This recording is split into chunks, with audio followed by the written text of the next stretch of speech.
bóng mơ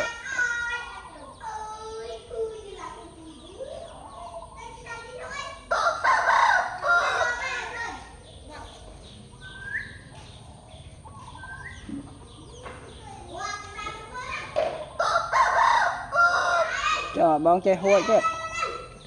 hội lớn thiết đó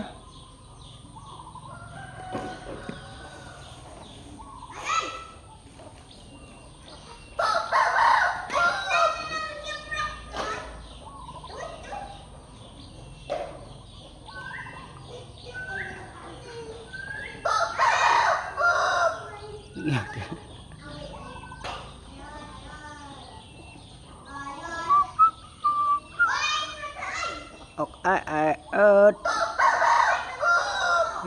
nó nhiều con tròn tòng á